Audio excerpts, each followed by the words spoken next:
I find it troubling that a private prosecutor would do this in the middle of a courtroom hearing. Because as far as I'm concerned, impeachment court is also a court of decorum.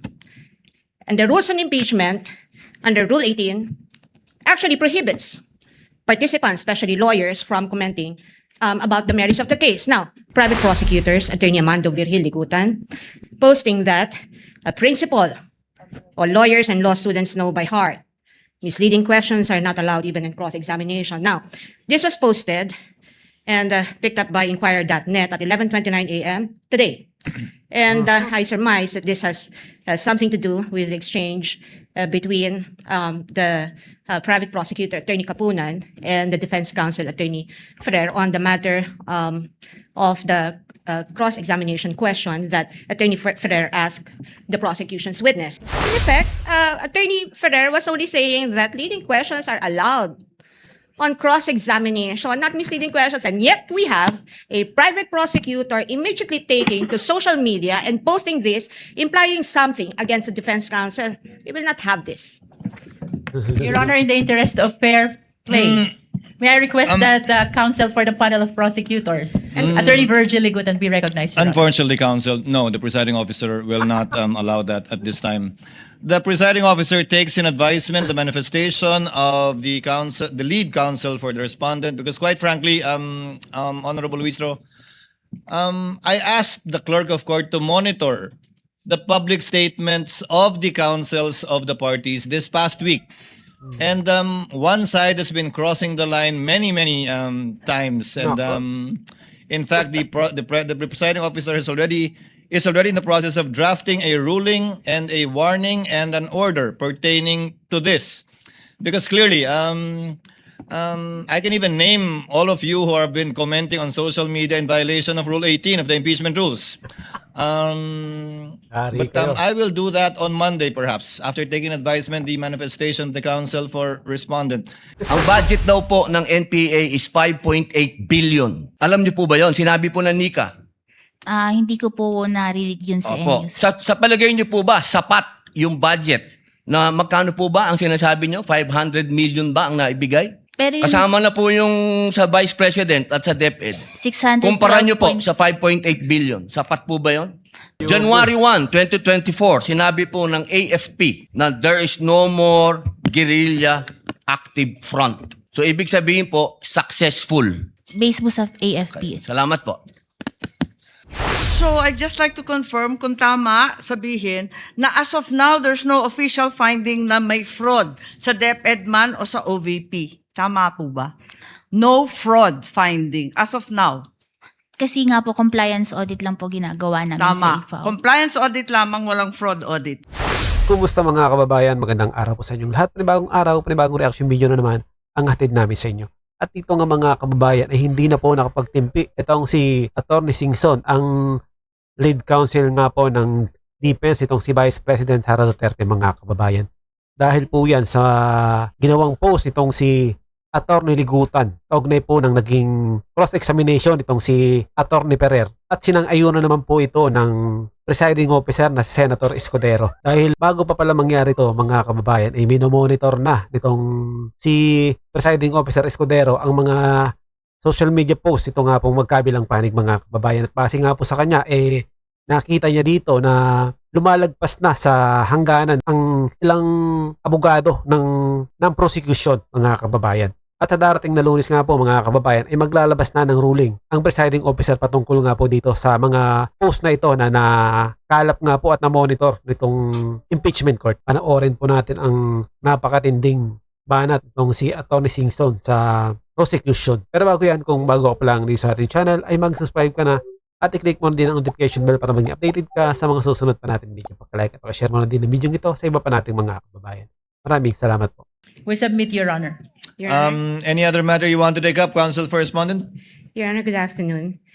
I confirm receipt of the manifestation with the request for subpoenas ad testificandum for the 4 intended witnesses of the prosecution for next week. I would just like to inquire the order in which the prosecution intends to present these 4 witnesses. specifically who would be their witness on Monday, Tuesday, and Wednesday, just for our guidance. I believe it is in the order stated Pareja, followed by Acosta, followed by Fajarda, and then Ortonio, Your Ortonio. Honor.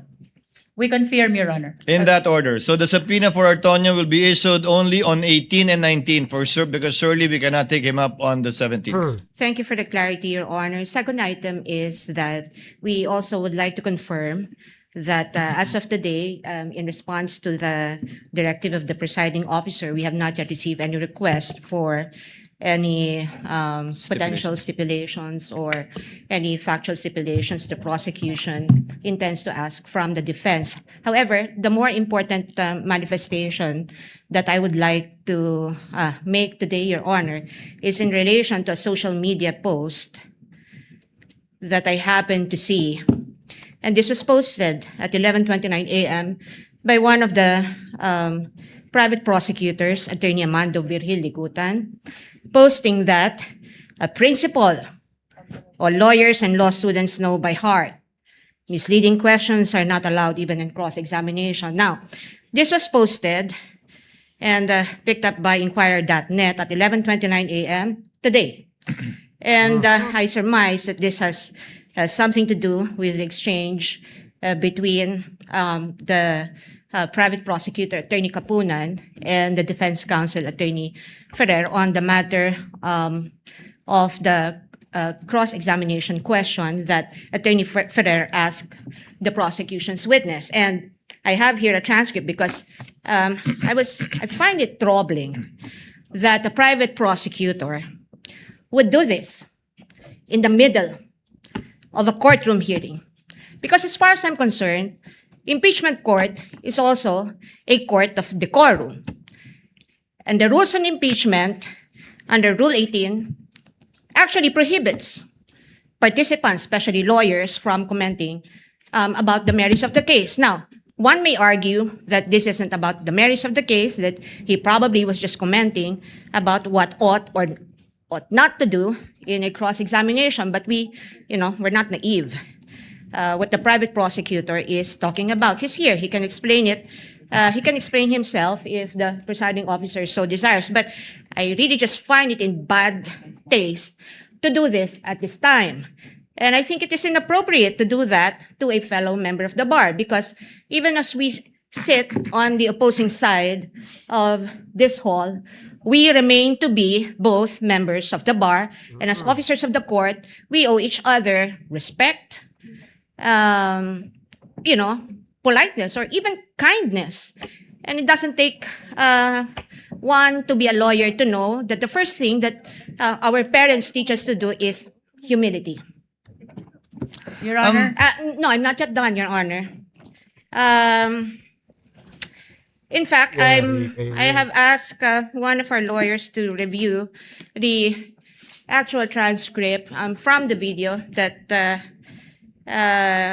transpired between the prosecutor and Attorney Ferrer, and it would seem that in the heat of the exchange, or in the passionate exchange of the arguments between the prosecutor and Attorney Ferrer was not even actually referring to misleading questions as allowed, as implied in the social media post of Attorney Ligutan. In fact, it's here. The court can confirm this from a replay of the video.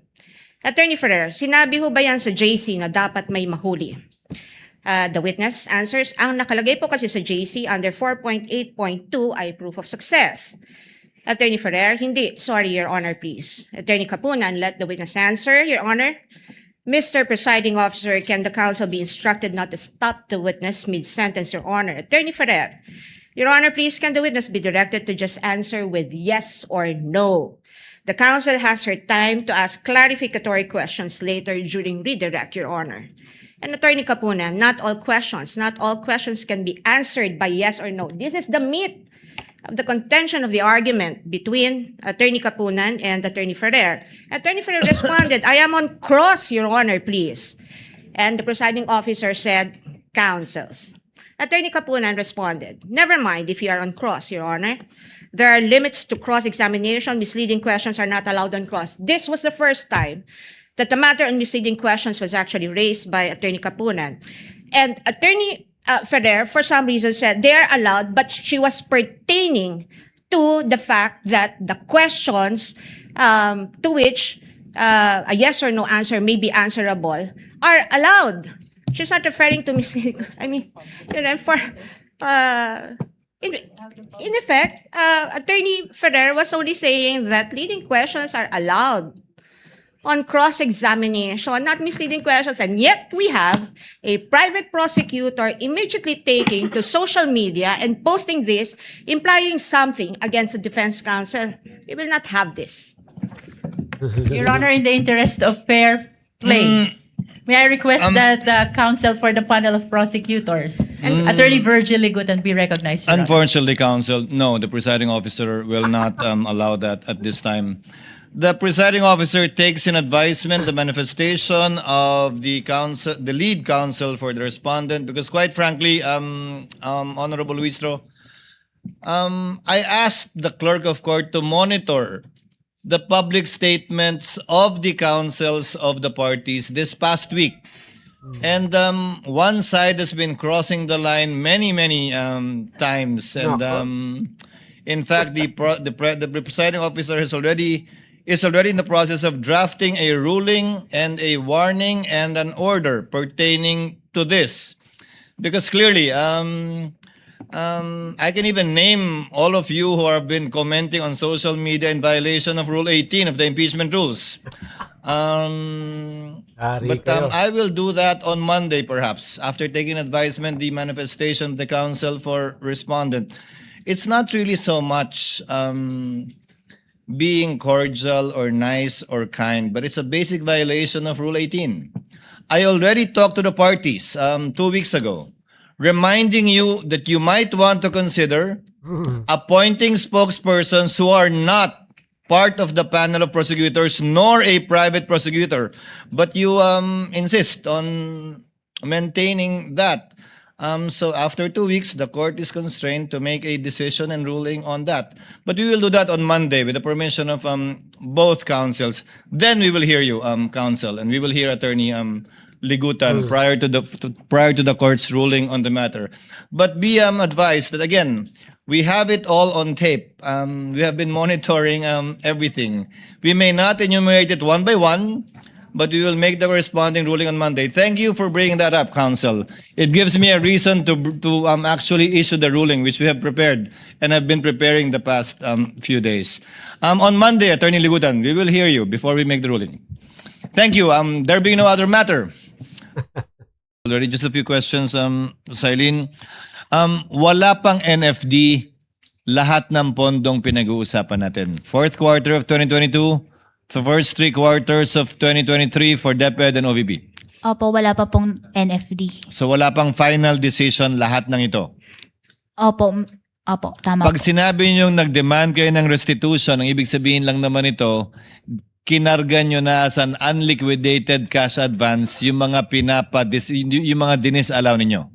Opo, tama po. Yun lang naman po ang ibig sabihin nun, di ba? Hindi naman ibig sabihin, isoli mo, bigay mo yung pera sa akin. Ibig sabihin nun, ilalagay namin yan as unliquidated cash advance during the pendency of the notice of disallowance. Yes po, kasi may mga remedies pa po sila. Kasi hindi pa nga final at wala pang NFD.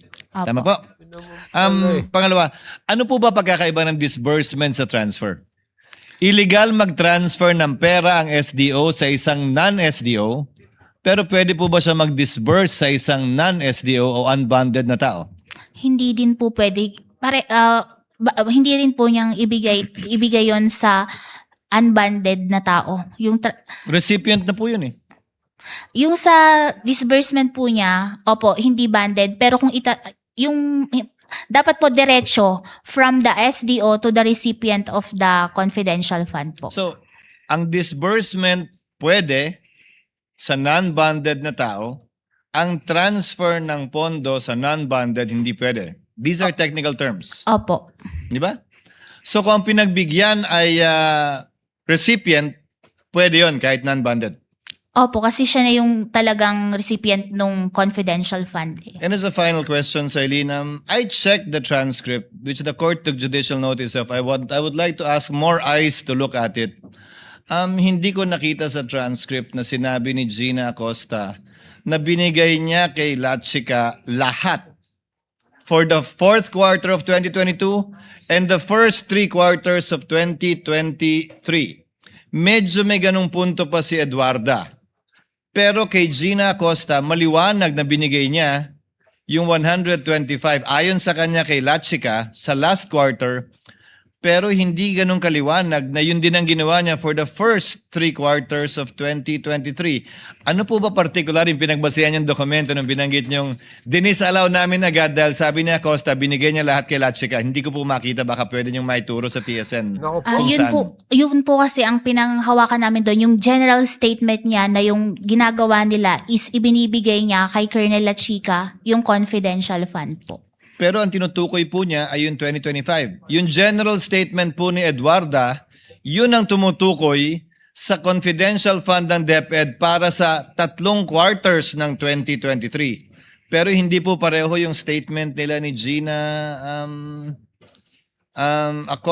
Acosta na ganun kaliwanag na yun din yung ginawa niya sa first 3 quarters of 2023. Ano po ba yung particular na pinagbasihan niyo? When you say general statement yung pinagbasihan niyo, yung narinig niyo po ba o yung TSN mismo? Yun nga po, yung naging admission niya na binibigay niya kay Colonel Lachica po. Kindly listen, Eileen, yung narinig mo nung nandun ka o yung TSN mismo? Yung narinig ko po nung nandun po ako na sinabi niya na binibigay niya kay Hindi Colonel mo Lachica. pinagbasihan yung aktual na TSN na marahil mas maliwanag tungkol sa bagay nito. Opo. So based lang dun sa narinig mo nung nandun ka. Opo. Thank you, Ms. Eileen.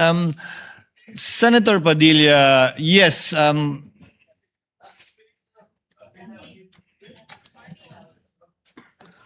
Senator Padilla, yes, gusto niyo maghati na lang kayo? Senator Padilla for a brief interjection and Senator Marcos for a brief interjection to avail of round 1. Then we call it a day. Senator Lapid, kindly proceed, Senator Padilla, while Senator Lapid is thinking about it. No, please proceed. Kailian, tuloy ko lang. Gusto ko lang sundan kanina, sinabi ko merong 55 alternative na eskwelahan na nagbi-breed ng mga child warriors ang naisara sa Davao Region. Ituloy ko lang, noong August 6, 2024, nagkaroon ng committee hearing ang public order at sinasabi na 102 schools nationwide were identified as recruitment. 11 elementary schools, 34 high schools, 123 college and universities. Doon din sa hearing na yon sinabi na meron 168 track student recruits remain active sa NPA. Ngayon, tanong ko, Kailian, hindi ba responsibilidad din ito ng Vice President at ng DepEd Secretary ang mga estudyante? Yung sa anong tawag dito sa college po, yung DepEd po kasi is hanggang sa high school. Opo. Opo, yung binanggit ko po kasi kanina, 55 na alternative child recruits. 11 elementary schools. 34 high schools. Ibig pong sabihin, tuloy-tuloy po yun. Magmula elementary, paakyat hanggang college. Yan po ang style ng recruitment. So sa tingin niyo po ba, sagot pa din ito ng DepEd Secretary at ng Vice President na lumaban na dito sa terorista noong mayor pa lang siya? No, may. Oo, hindi. Ma'am, bilis, 42. Kawawa Just naman. yes or no? Depende pa din po kasi yun sa mandate ng Oo lang po agency. o hindi. Sa palagay niyo po ba? O sige, skip na po natin kung ayaw niyong sagutin. Alam niyo po ba na sinabi ng NICA, ng National Intelligence Coordinating Agency, na ang budget ng NPA 2016 to 2018 ay 5.8 billion? Grabe, oh. Yung sa Oo po o hindi? Ma'am, please. ano pwede pong pakiulit? Ang budget daw po ng NPA is 5.8 billion. Alam niyo po ba yon? Sinabi po ng NICA. Hindi ko po narinig yun sa Opo. news. Sa palagay niyo po ba, sapat yung budget na magkano po ba ang sinasabi niyo? 500 million ba ang naibigay? Pero yung Kasama na po yung sa Vice President at sa DepEd. 612 Kumpara niyo po point- sa 5.8 billion. Sapat po ba yon? Pero kasi yung sa nabanggit po ng Nika is mako-cover na din po nila bilang isa sila sa mga agencies with. So alam niyo po yung sinabi na Nika. Alam niyo po. Hindi ko po narinig Yung tungkol yun lang po sa estudyante. Kasi alam niyo naman po, sa ngayon, ang nasa front na inilalagay ay mga estudyante. Nabalitaan niyo po ba yung mga namatay nung huli na mga estudyante? yung violence po sa school. Opo, ito na lang po. 8 Hindi yun. Yung mga galing sa bundok. seconds na lang po ako. Layo. January 1, 2024, sinabi po ng AFP na there is no more guerrilla active front. So, ibig sabihin po, successful. Based po sa AFP. Salamat po. Senator Judge Marcos for the last intervention. Maraming salamat, Presiding Judge. Simple lang, i-confirm ko lang sa ating testigo. So, I'd just like to confirm kung tama sabihin na as of now, there's no official finding na may fraud sa DepEd man o sa OVP. Tama po ba? No fraud finding as of now. Kasi nga po, compliance audit lang po ginagawa namin sa Tama. IFAO. Compliance audit lamang, walang fraud audit. Ikalawa, narinig kita kanina na kapag compliance audit, base sa dokumento lang. Limited kayo sa dokumentong isinabmit ng ahensya. Kung ganon, yung House of Representatives, hindi naman bahagi ng OVP or DepEd. Wala namang sinabmit sa COA, di ba? May sinabmit pa sila. Yung Congress, Committee on Good Governance, may sinabit na dokumento. Yun po kasi based on other information na po after nilang mag-liquidate na naging na available information after the liquidation na Pero kinonsider po namin sa audit. Hindi, ibig ko sabihin, yung congressional transcript ni Acosta at Fajarda, hindi yon bahagi ng dokumentong sinumite ng mga ahensya. Opo, pero ginamit Hiwalay po siya, namin di yun. ba? Pero ginamit din po namin yung information na yon during our audit po. Bakit humingi ka rin ba ng affidavit? Kasi hindi naman binigay ng agency. Kasasabi mo lang kapag compliance audit, dokumentong galing sa ahensya. Pero yun po is relevant information po na ginamit namin for audit po, na sinama namin sa pag-audit. Yes, following po, the presiding judge, bakit po ganon? Kanina sinabi mo, dapat dokumento na sinabmit ng ahensya. Biglang ngayon, pati transcript, pati iba pang mga katibayan na sinasabi, ginagamit na rin. Hindi na compliance audit yun, hindi ba? Pero yun po kasi is related pa din dun sa liquidation which is discovered after the submission of the liquidation documents. Kaya nga nalilito kami kasi bakit dinisallow lahat ng quarter samantalang pinag-uusapan ni Acosta, iisa lang, di ba? Yung last quarter lamang. Doon nga sa transcript, doon lumilitaw yon. So ngayon, tinatanggap na rin pati mga transcript at iba pa. Hindi na dokumento yon as covered by compliance audit by your own definition, hindi ba? Pero relevant yung information po in the conduct of the audit po, in the Kung may proper... relevant sa dyaryo, tatanggapin rin ninyo na ebidensya rin yon. Compliance audit pa rin yon. Kahit nasa dyaryo, nasa social media. Kung sa palagay mo may kinalaman dun sa kaso, tatanggapin ninyo. Kasi nga po dun sa circular, pwede kaming mag-dependent sa other documents deemed necessary sa audit po. So, pwede, miski anong dokumento. Parang lumalabo yata yung joint circular. Maraming salamat po. Thank you. Again, that would be the last round for this witness. Ms. Eileen, salamat po sa inyong kooperasyon. Salamat sa inyong pasensya. Salamat sa pagsagot sa lahat ng tanong mula sa magkabilang panig. Gayon din mula sa mga senator judges. You are excused, ma'am, and thank you very much for your time and cooperation. Thank you po, Your Honor. Ingat po kayo. As I understand it, we issued subpoenas for Fajarda, Acosta, and Pareja for only up to today. Will we be issuing subpoenas for the three witnesses again for Monday, Tuesday, and Wednesday, lead prosecutor? We confirm, Your Honor. We just want to put on record that Can you we place on are- record the order? Yes. We are moving for the reissuance of subpoena ad testificandum for the following trial dates, August 17, 18, and 19, to the same witnesses as follows. One is Ms. Marivic Pareja, the House of Representatives Legislative Information Bureau Director. Second is Ms. Gina F. Acosta, the former Special Disbursing Officer of the OVP, or Office of the Vice President. The third is Edward Fajarda, the former Special Disbursing Officer of the Department of Education. We understand, Your Honor, that the Honorable Impeachment Court already noted the respective addresses. However, please note that the subpoena for Edward D. Fajarda must be addressed to the Office of the Vice President as well. Yes, Likewise, Your because Honor, he's already transferred to that office. in line with our intention as well to maximize our time in presenting the prosecution's witnesses, we are likewise requesting for the issuance of subpoena ad testificandum to Lemuel G. Ortoño, Assistant